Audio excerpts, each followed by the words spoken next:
L'étude d'aujourd'hui a pour titre « Le péché contre le Saint-Esprit », deuxième partie. Hébreux chapitre 10, le verset 26 à 30. Car, si nous péchons volontairement, après avoir reçu la connaissance de la vérité, il ne reste plus de sacrifice pour les péchés, mais une attente terrible du jugement et l'ardeur d'un feu qui dévorera les rebelles. Celui qui a violé la loi de Moïse meurt sans miséricorde, sur la déposition de 2 ou de 3 témoins. De quel pire châtiment pensez-vous que sera jugé digne celui qui aura foulé aux pieds le Fils de Dieu, qui aura tenu pour profane le sang de l'alliance, par lequel il a été sanctifié, et qui aura outragé l'Esprit de la grâce? Car nous connaissons celui qui a dit « À moi la vengeance, à moi la rétribution ». Et encore, le Seigneur jugera son peuple. Le mot « outrager » vient du grec « enubrizo » qui veut dire « insulter ». Le terme « outrager l'Esprit de la grâce » signifie donc « blasphémer contre le Saint-Esprit ». Ainsi, le texte d'Hébreux décrit le principe global du péché contre le Saint-Esprit. Lorsqu'on a une pleine connaissance de la vérité, mais que l'on choisit de rester dans le péché au lieu de nous en détourner, on se dirige de façon dangereuse au péché impardonnable. Le pardon n'est pas obtenu car il n'est pas demandé par le coupable. Rendu à ce stade, l'individu ne ressent aucun regret sincère de sa mauvaise action ou mauvaise pensée. La personne préfère jouir du péché que de le confesser et de s'en détourner en portant les regards sur Jésus. 1 Jean 5, le verset 16. Si quelqu'un voit son frère commettre un péché qui ne mène point à la mort, qu'il prie, et Dieu donnera la vie à ce frère. Il la donnera à ceux qui commettent un péché qui ne mène point à la mort. Il y a un péché qui mène à la mort. Ce n'est pas pour ce péché-là que je dis de prier. Le péché qui mène à la mort, à savoir la mort éternelle, est le péché contre le Saint-Esprit. Il serait futile de prier en faveur d'une personne qui a commis le péché contre le Saint-Esprit. En effet, vu que l'individu lui-même ne demandera jamais pardon pour sa faute et ne regrettera jamais son geste, il ne peut en aucun cas recevoir le salut du Seigneur. En conséquence, il ne peut aucunement bénéficier de l'intercession de Jésus-Christ et par extension de tout être humain. Cela étant dit, vu qu'ordinairement, nous ne pouvons pas savoir qu'un individu a commis le péché éternel qui mène à la mort, nous devons intercéder pour nos semblables. Dans l'étude précédente, nous avons regardé le péché contre le Saint-Esprit sur le plan collectif. Nous avons vu des exemples du Seigneur rejetant une nation ou un groupe de personnes. Dans cette présente étude, nous aborderons le sujet sur le plan individuel.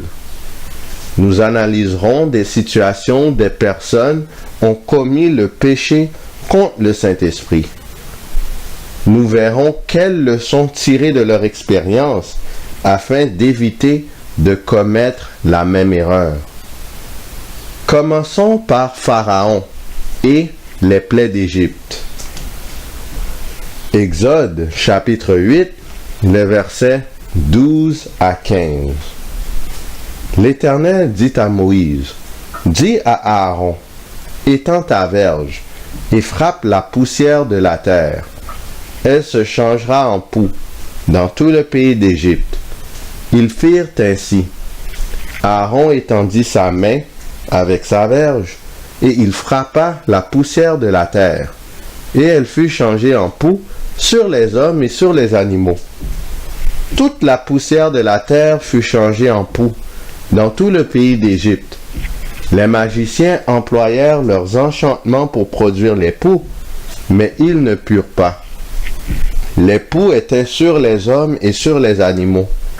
Et les magiciens dirent à Pharaon, « C'est le doigt de Dieu. » Le cœur de Pharaon s'endurcit, et il n'écouta point Moïse et Aaron, selon ce que l'Éternel avait dit. Que représente le doigt de Dieu?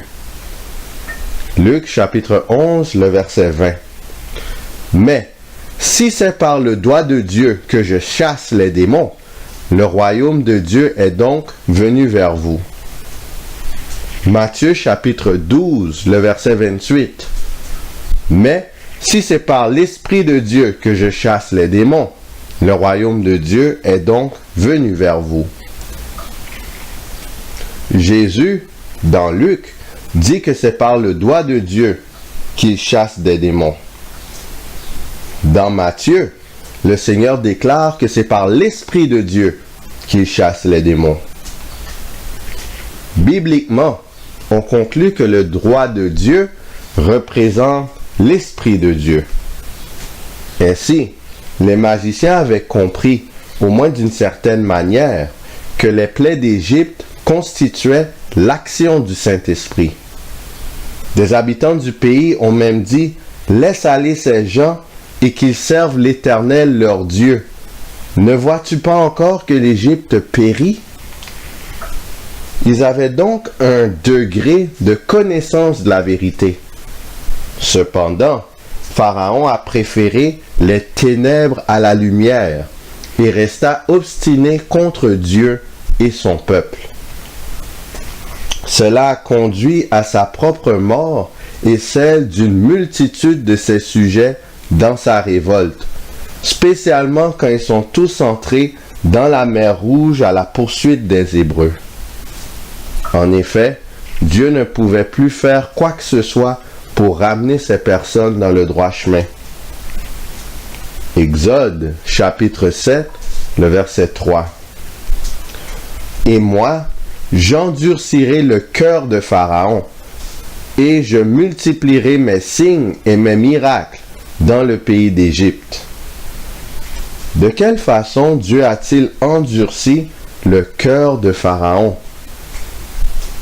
En faisant des miracles et des prodiges en Égypte.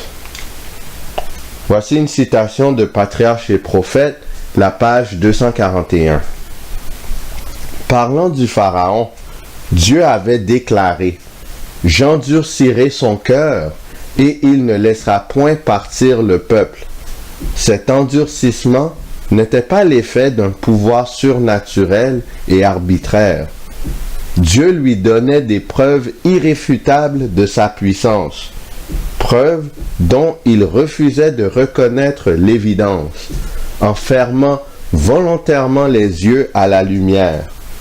Chaque résistance le confirmait davantage dans sa rébellion, et il marchait désormais, tête baissée, au-devant de son destin. Il passa d'un degré d'obstination à un autre, jusqu'au moment où il sera appelé à contempler les visages inanimés des premiers-nés de tout son peuple. Analysons maintenant l'histoire du roi Belchatsar au temps du prophète Daniel. Daniel chapitre 5, le verset 1 à 3. Le roi Belchatsar donna un grand festin à ses grands au nombre de 1000, et il but du vin en leur présence. Belchatsar, quand il eut goûté au vin, fit apporter les vases d'or et d'argent que son père Nebuchadnezzar avait enlevés du temple de Jérusalem, afin que le roi et ses grands, ses femmes et ses concubines s'en servissent pour boire. Alors on apporta les vases d'or qui avaient été enlevés du temple, de la maison de Dieu à Jérusalem, et le roi et ses grands, ses femmes et ses concubines s'en servirent pour boire. Daniel chapitre 5, le verset 4. Ils burent du vin, Et ils louèrent les dieux d'or, d'argent, d'airain, de fer, de bois et de pierre. Belchatsar, le descendant du roi de Babylone, Nebuchadnezzar, avait organisé une grande fête religieuse dédiée aux idoles. Il fit le geste téméraire de prendre les ustensiles du sanctuaire de Dieu pour boire. Il utilisait les ustensiles sacrés dans le cadre de sa fête religieuse païenne. Il mélangeait ainsi ce qui est profane avec ce qui est sacré. Daniel chapitre 5, les versets 5 et 6. En ce moment, apparurent les doigts d'une main d'homme, et ils écrivirent en face du chandelier, sur la chaux de la muraille du palais royal. Le roi vit cette extrémité de main qui écrivait. Alors le roi changea de couleur, et ses pensées le troublèrent. Les jointures de ses reins se relâchèrent, et ses genoux se heurtèrent l'un contre l'autre. Nous avons vu que le doigt de Dieu est un symbole du Saint-Esprit dans la Bible. Ainsi, c'est le Saint-Esprit qui écrivait sur la muraille du palais. Ayant de sombres pressentiments et troublé par une conscience coupable, pas Nebuchadnezzar, mais Belchatsar, le roi de Babylone, était fortement effrayé. La célébration folle avait soudainement fait place à de l'angoisse partout dans le palais. Regardons maintenant l'explication apportée par Daniel concernant ce qui était écrit par le Saint-Esprit. Daniel chapitre 5, le verset 18. Ô roi, le Dieu suprême avait donné à Nebuchadnezzar, ton père, l'empire, la grandeur, la gloire et la magnificence.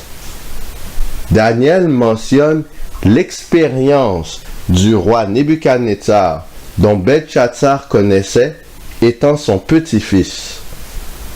Daniel chapitre 5, les versets 19 et 20. Et à cause de la grandeur qu'il lui avait donnée, tous les peuples, les nations, les hommes de toute langue étaient dans la crainte et tremblaient devant lui.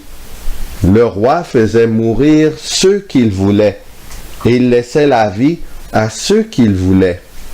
Il élevait ceux qu'il voulait, et il abaissait ceux qu'il voulait. Mais lorsque son cœur s'éleva et que son esprit s'endurcit jusqu'à l'arrogance, il fut précipité de son trône royal et dépouillé de sa gloire. Daniel chapitre 5, les versets 21 et 22. Et il fut chassé du milieu des enfants des hommes. Son cœur devint semblable à celui des bêtes, et sa demeure fut avec les ânes sauvages.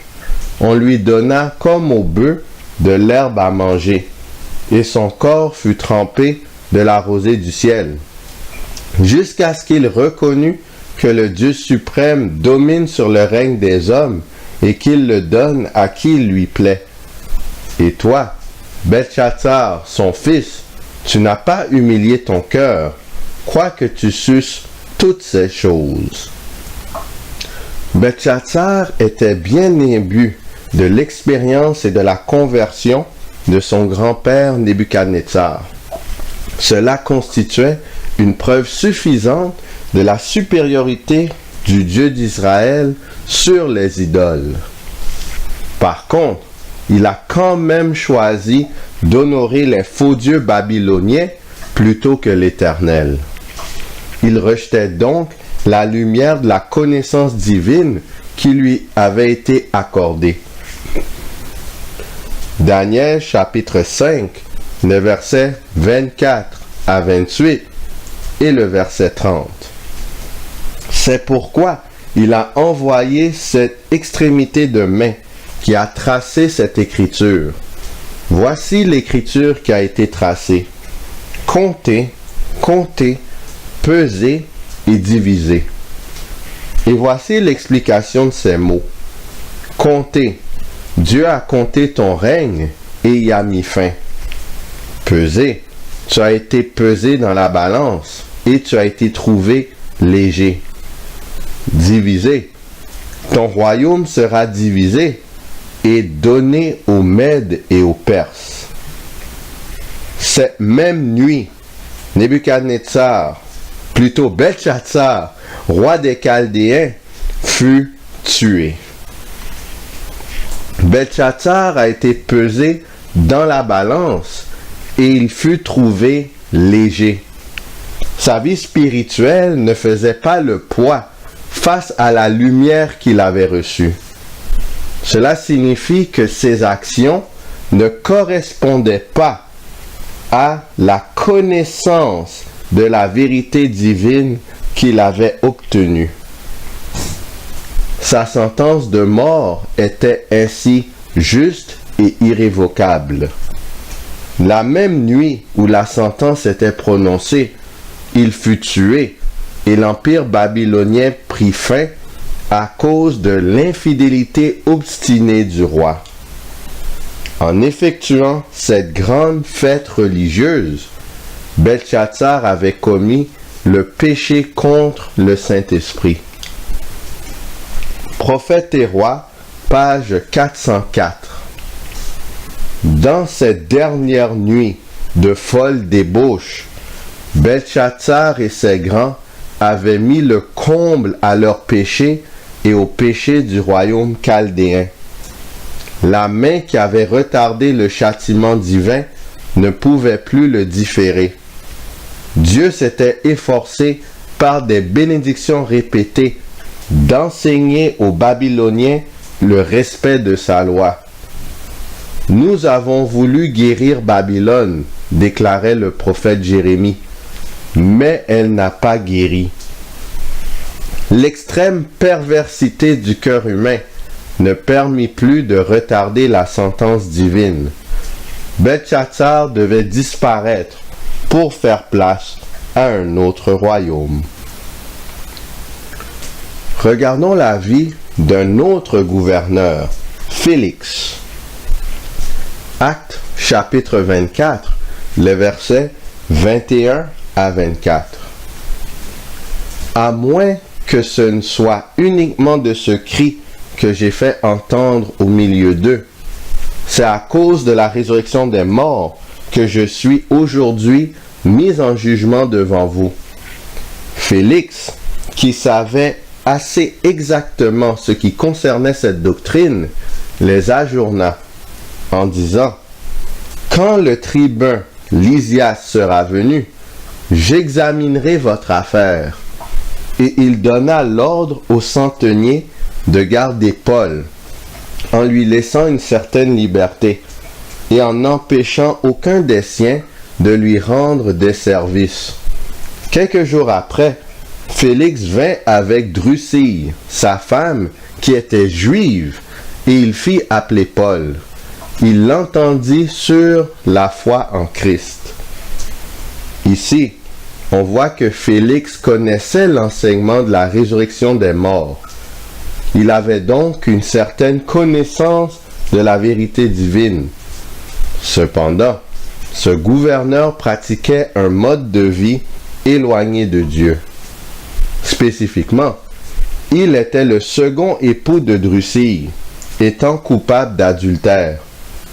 Celle-ci était l'arrière-petite-fille de Hérode, qui avait mis à mort Jean-Baptiste. Elle a laissé son premier mari, le roi Azizus de Émessa, pour épouser Félix. Elle était âgée d'environ 22 ans quand elle a rencontré Paul. Tout semble indiquer qu'elle ne vivait pas selon ses convictions religieuses. Malgré cela, tous les deux avaient un certain niveau d'intérêt pour Paul. Ce fut donc une occasion en or pour eux d'en savoir plus sur la volonté de Dieu, afin d'accepter Jésus comme sauveur personnel. Le Seigneur avait dirigé les événements pour leur donner une chance d'accepter le plan du salut dans leur vie. Actes chapitre 24, le verset 25. Mais, comme Paul discourait sur la justice, sur la tempérance et sur le jugement à venir, Félix, effrayé, dit, « Pour le moment, retire-toi. Quand j'en trouverai l'occasion, je te rappellerai. » D'où provient l'enseignement sur la justice, la tempérance et sur le jugement à venir? Jean chapitre 16, le verset 7. Cependant, je vous dis la vérité, il vous est avantageux que je m'en aille, car si je ne m'en vais pas, le Consolateur ne viendra pas vers vous. Mais si je m'en vais, je vous l'enverrai. Jean chapitre 16, le verset 8. Et quand il sera venu, il convaincra le monde en ce qui concerne le péché, la justice et le jugement. Jean chapitre 16, le verset 13. Quand le Consolateur sera venu, l'Esprit de vérité, il vous conduira dans toute la vérité, car il ne parlera pas de lui-même, mais il dira tout ce qu'il aura entendu, et il vous annoncera les choses à venir. Galates chapitre 5, le verset 22. Mais le fruit de l'esprit, c'est l'amour, la joie, la paix, la patience, la bonté, la bénignité, la fidélité, la douceur, la tempérance. L'œuvre du Saint-Esprit est de convaincre le monde en ce qui concerne le péché, la justice et le jugement. De plus, la tempérance est le fruit du Saint-Esprit.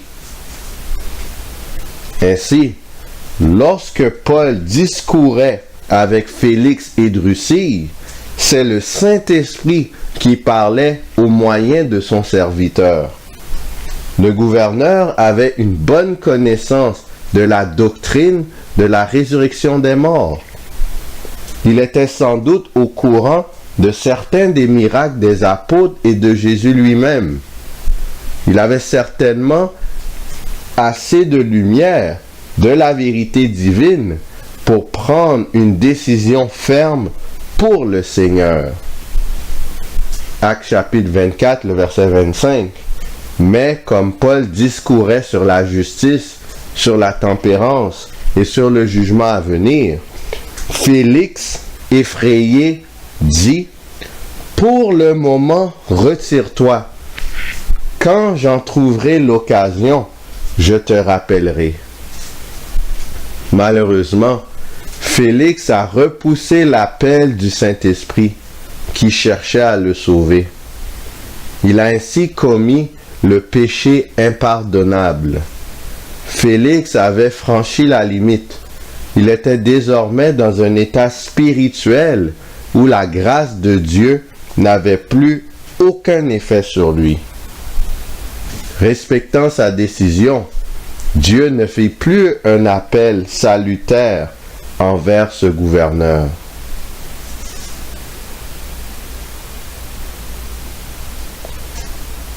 Conquérant pacifique, la page 376.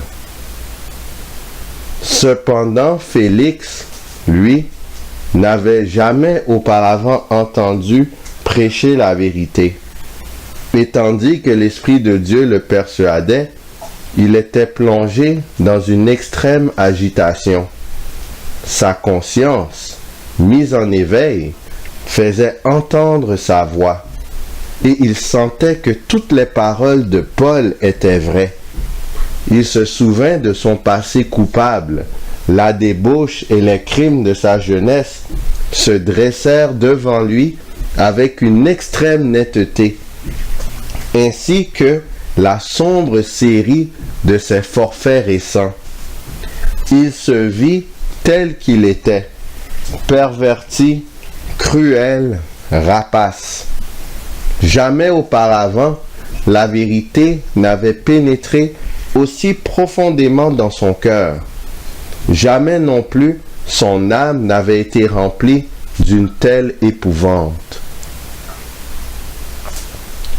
La pensée que tous les secrets de sa vie criminelle étaient à nu devant Dieu et qu'il pouvait être jugé selon ses actes le fit trembler d'effroi. Mais au lieu de s'abandonner à la repentance, il chercha à écarter de son esprit des réflexions désagréables. Il coupa court à l'entretien et dit « Pour le moment, retire-toi, et quand j'en trouverai l'occasion, je te rappellerai. » Un rayon de lumière avait brillé du ciel dans le cœur de Félix, quand Paul lui avait parlé de justice, de tempérance et de jugement à venir. Cette occasion suscitée par Dieu lui avait permis de connaître son péché et de s'en repentir. Mais il dit au messager divin, « Pour le moment, retire-toi. Quand j'en trouverai l'occasion, je te rappellerai. » Le procurateur avait dédaigné l'ultime sollicitation de la grâce. Il ne devait plus jamais recevoir d'autres appels de Dieu.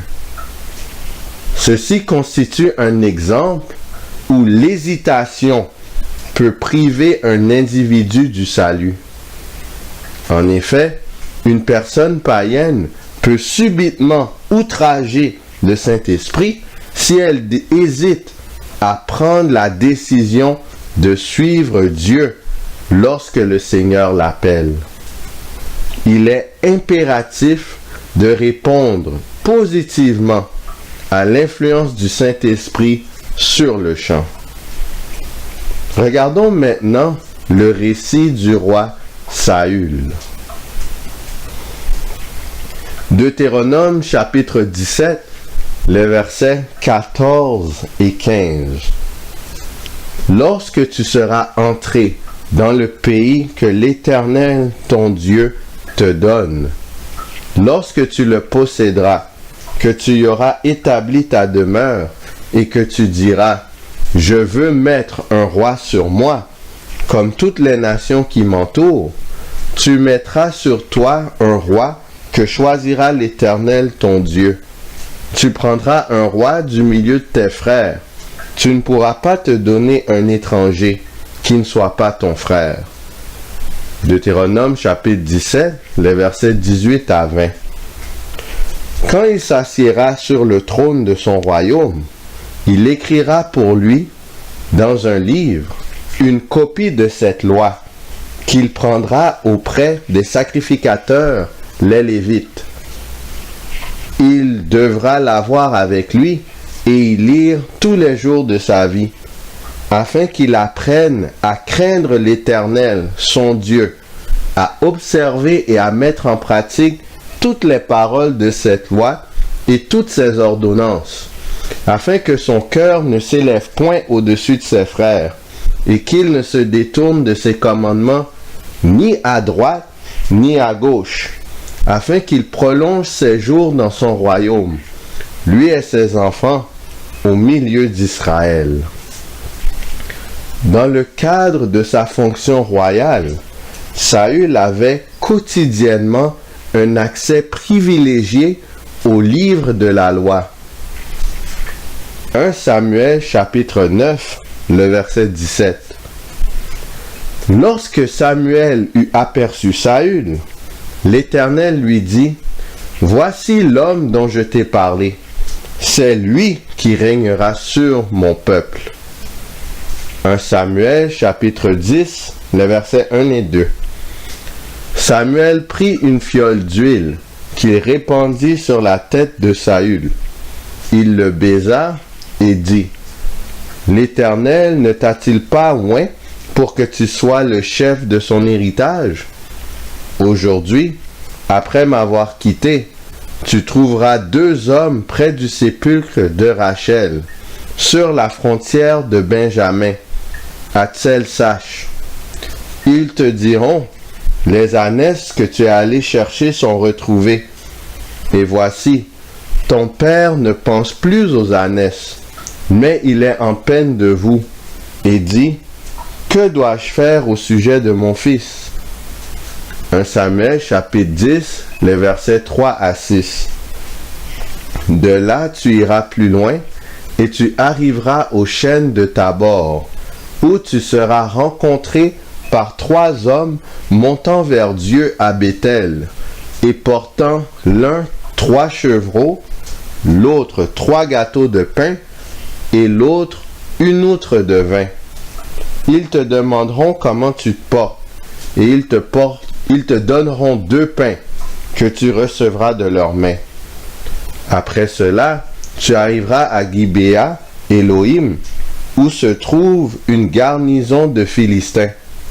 En entrant dans la ville, tu rencontreras une troupe de prophètes descendant du haut lieu, précédés du luth, du tambourin, de la flûte et de la harpe, et prophétisant eux-mêmes. L'Esprit de l'Éternel te saisira, tu prophétiseras avec eux, et tu seras changé en un autre homme. 1 Samuel chapitre 10, les versets 7 à 9. Lorsque ces signes auront eu pour toi leur accomplissement, fais ce que tu trouveras à faire, car Dieu est avec toi. Puis tu descendras avant moi à Gilgal, et voici, je descendrai vers toi pour offrir des holocaustes et des sacrifices d'action de grâce. Tu attendras 7 jours jusqu'à ce que j'arrive auprès de toi et que je te dise ce que tu dois faire. Dès que Saül eut tourné le dos pour se séparer de Samuel, Dieu lui donna un autre cœur, et tous ces signes s'accomplirent le même jour. Saül était aussi animé du Saint-Esprit. Il pouvait prophétiser et plusieurs signes distinctifs se sont accomplis pour confirmer qu'il était choisi par Dieu comme roi d'Israël. En vertu de ces nombreux avantages, le Seigneur s'attendait à une stricte obéissance de sa part. Samuel avait dit à Saül d'attendre son arrivée à Gilgal, qui surviendrait dans 7 jours, afin de recevoir ses instructions pour vaincre les Philistins. 1 Samuel chapitre 13, les versets 1 et 4. Saül était âgé de X ans lorsqu'il devint roi, et il avait déjà régné 2 ans sur Israël. Tout Israël entendit que l'on disait, Saül a battu le poste des Philistins, et Israël se rend odieux aux Philistins. Et le peuple fut convoqué auprès de Saül à Gilgal. 1 Samuel chapitre 13, les versets 7 à 9. Il y eut aussi des Hébreux qui passèrent le Jourdain pour aller au pays de Gad et de Galaad. Saül était encore à Gilgal, et tout le peuple qui se trouvait auprès de lui tremblait. Il attendit 7 jours, selon le terme fixé par Samuel. Mais Samuel n'arrivait pas à Gilgal, et le peuple se dispersait loin de Saül. Alors Saül dit, « Amenez-moi l'holocauste et les sacrifices d'action de grâce. » Et il offrit l'holocauste. Lévitique chapitre 1, les versets 7 et 8. Les fils du sacrificateur Aaron mettront du feu sur l'autel et arrangeront du bois sur le feu. Les sacrificateurs, fils d'Aaron, poseront les morceaux, la tête et la graisse sur le bois mis au feu sur l'autel. Lévitique chapitre 1, le verset 9. Il lavera avec de l'eau les entrailles et les jambes, et le sacrificateur brûlera le tout sur l'autel. C'est un holocauste, un sacrifice consumé par le feu, d'une agréable odeur à l'Éternel. Seuls les sacrificateurs, les descendants d'Aaron, avaient le droit d'offrir des holocaustes et des sacrifices au Seigneur. Malgré son statut royal, Saül ne pouvait pas jouer ce rôle vu qu'il était descendant de Benjamin. Ainsi, en n'attendant pas que le prophète Samuel vienne offrir l'Holocauste, Saül a désobéi à l'ordre explicite du prophète et à la loi du Seigneur. De plus, il a montré un manque de foi en la parole prophétique prononcée par Samuel. Celle-ci avait déjà prouvé son authenticité par les signes qui s'étaient déroulés exactement tels que prédits par le voyant. Dans la mesure où Saül avait une connaissance profonde de la loi, la lisant chaque jour, que Dieu lui avait accordé le Saint-Esprit pour exercer sa fonction royale et qu'il avait eu la capacité de prophétiser, son geste était inexcusable. 1 Samuel chapitre 13, les versets 13 et 14. Samuel dit à Saül, « Tu as agi en insensé. Tu n'as pas observé le commandement que l'Éternel, ton Dieu, t'avait donné. L'Éternel aurait affermi pour toujours ton règne sur Israël. Et maintenant, ton règne ne durera point.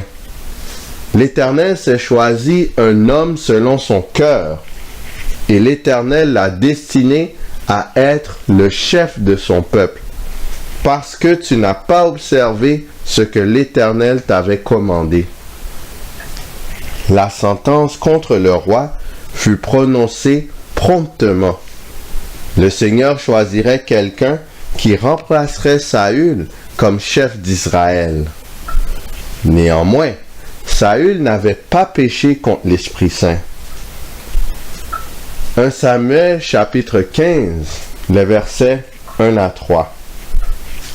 Samuel dit à Saül, « C'est moi que l'Éternel a envoyé pour toindre roi sur son peuple, sur Israël. Écoute donc ce que dit l'Éternel. Ainsi parle l'Éternel des armées. Je me souviens de ce qu'Amalek fit à Israël, lorsqu'il lui ferma le chemin à sa sortie d'Égypte. Va maintenant, frappe Amalek, et dévouer par interdit tout ce qui lui appartient. Tu ne l'épargneras point, et tu feras mourir hommes et femmes, enfants et nourrissons, bœufs et brebis, chameaux et ânes. » Le Seigneur donnait une occasion à Saül de démontrer qu'il était désormais prêt à obéir à l'ordre de Dieu. Saül devait mettre à mort tout le peuple et tout le bétail d'Amalek. 1 Samuel chapitre 15, les versets 7 à 9. Saül bâtit Amalek depuis Avila jusqu'à Shur, qui est en face de l'Égypte. Il prit vivant Agag, roi d'Amalek, et il dévoua par interdit tout le peuple en le passant au fil de l'épée.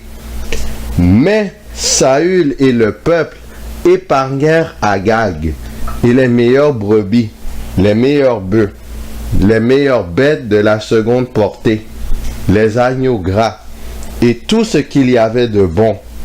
Ils ne voulurent pas le dévouer par interdit, et ils dévouèrent seulement tout ce qui était méprisable et chétif. Encore une fois, Saül a désobéi à l'ordre explicite de l'Éternel. Il a refusé de dévouer par interdit le roi Agag et a conservé les meilleures parties du bétail. 1 Samuel chapitre 15, les versets 17 à 19. Samuel dit: Lorsque tu étais petit à tes yeux, n'es-tu pas devenu le chef des tribus d'Israël? Et l'Éternel ne t'a-t-il pas oint pour que tu sois roi sur Israël? L'Éternel t'avait fait partir en disant: Va, dévoue par interdit ces pécheurs, les Amalécites. Tu leur feras la guerre jusqu'à ce que tu les aies exterminés. Pourquoi n'as-tu pas écouté la voix de l'Éternel? Pourquoi t'es-tu jeté sur le butin et as-tu fait ce qui est mal aux yeux de l'Éternel? 1 Samuel chapitre 15, les versets 20 et 21. Saül répondit à Samuel: J'ai bien écouté la voix de l'Éternel, et j'ai suivi le chemin par lequel m'envoyait l'Éternel. J'ai amené Agag, roi d'Amalek, et j'ai dévoué par interdit les Amalécites. Mais le peuple a pris sur le butin des brebis et des bœufs, comme prémisse de ce qui devait être dévoué, afin de les sacrifier à l'Éternel, ton Dieu, à Gilgal. Le roi Saül prétend qu'il a écouté la voix du Seigneur, qu'il a obéi aux instructions données par le prophète Samuel. De plus, au lieu de reconnaître ses torts, Saül a tenté de camoufler sa faute sous un prétexte de bienfaits religieux. Il n'a clairement rien appris de son expérience antérieure. 1 Samuel chapitre 15, les versets 28 et 29. Samuel lui dit: L'Éternel déchire aujourd'hui de dessus toi la royauté d'Israël, et il la donne à un autre qui est meilleur que toi.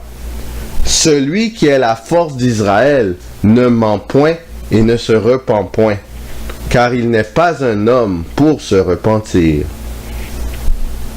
1 Samuel chapitre 16, le verset 1. L'Éternel dit à Samuel: Quand cesseras-tu de pleurer sur Saül? Je l'ai rejeté, afin qu'il ne règne plus sur Israël.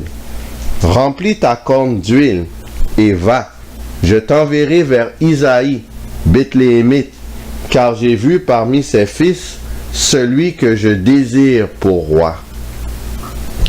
Encore une fois, la sentence prononcée contre Saül, en vertu de sa transgression, est que son règne sur Israël lui serait retiré.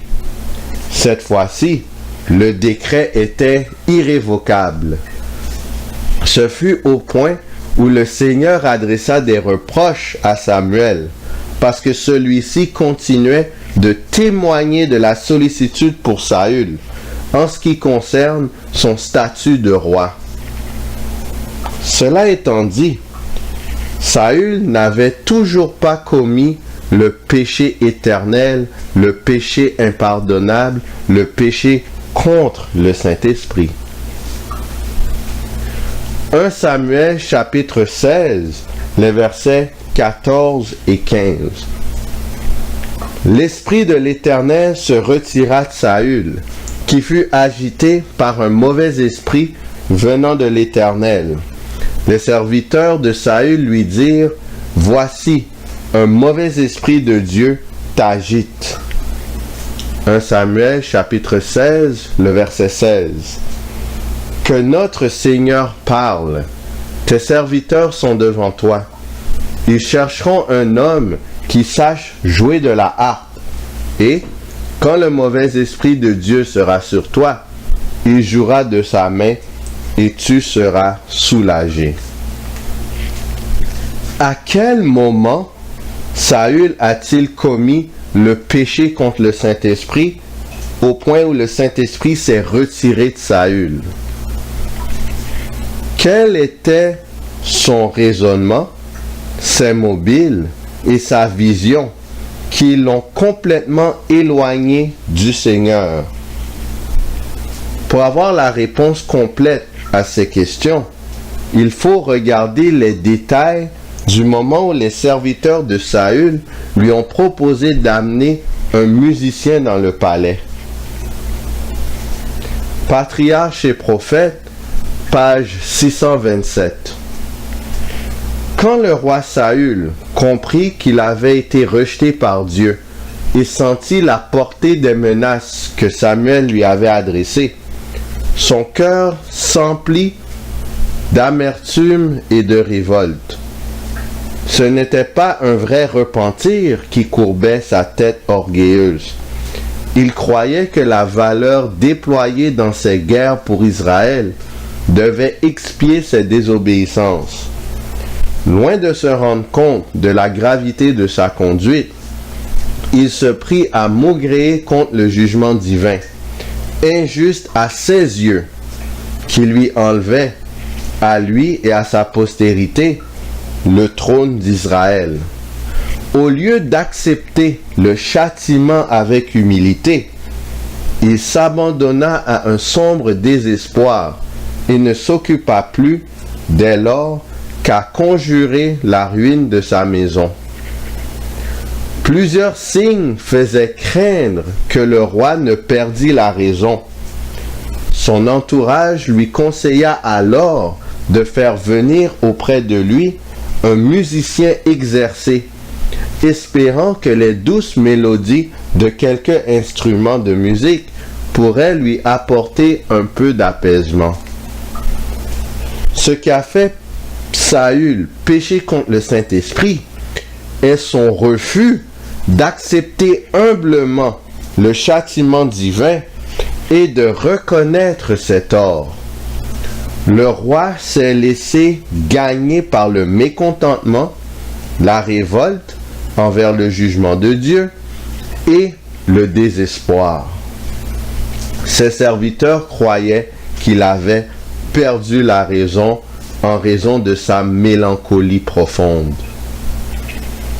Ainsi, remettre en question le jugement de Dieu est toujours très dangereux pour un croyant.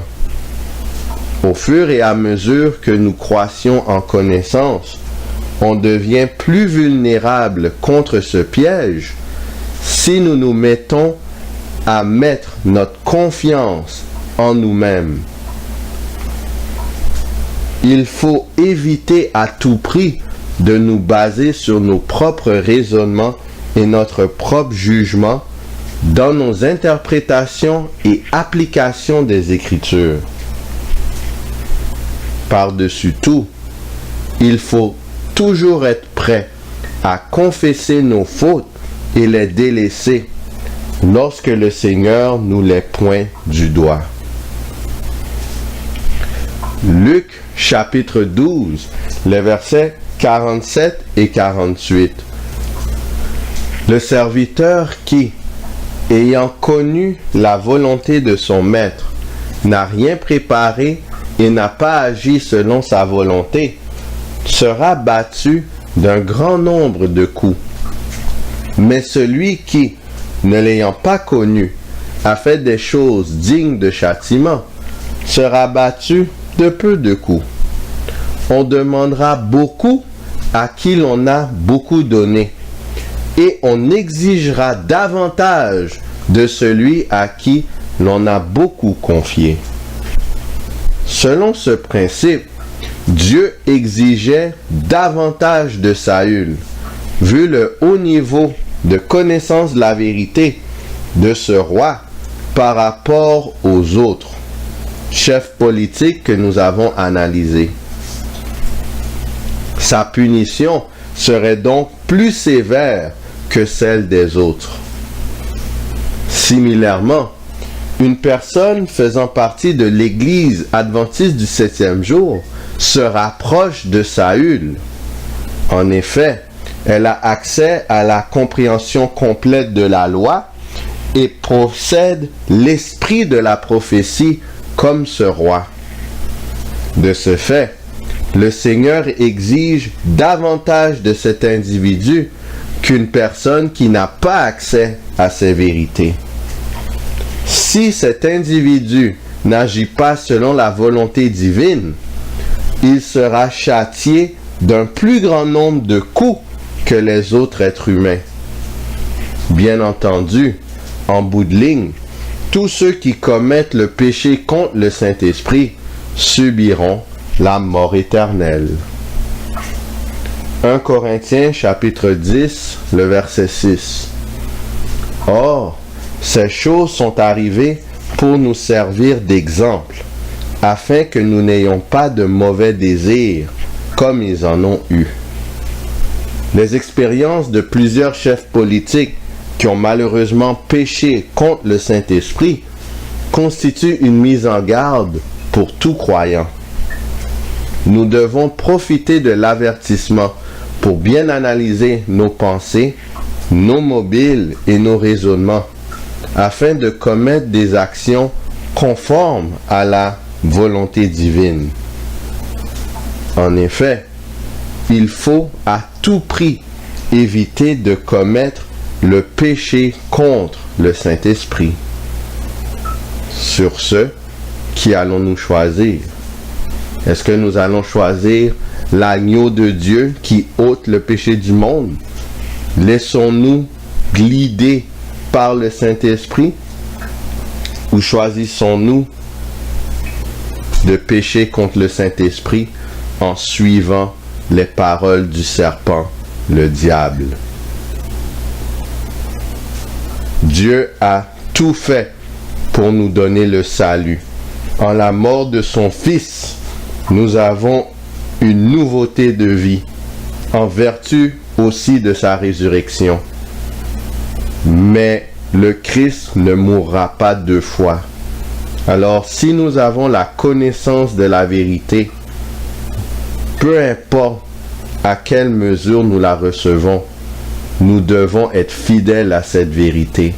Sinon, il n'a pas de sacrifice pour les péchés, mais une attente terrible d'un feu ardent qui dévorera les rebelles. Fixons nos regards sur Jésus par son Saint-Esprit. Demandons le Saint-Esprit et marchons selon le Saint-Esprit et non selon la chair, afin de manifester le fruit de l'Esprit qui nous amènera au salut. Que le Seigneur nous garde.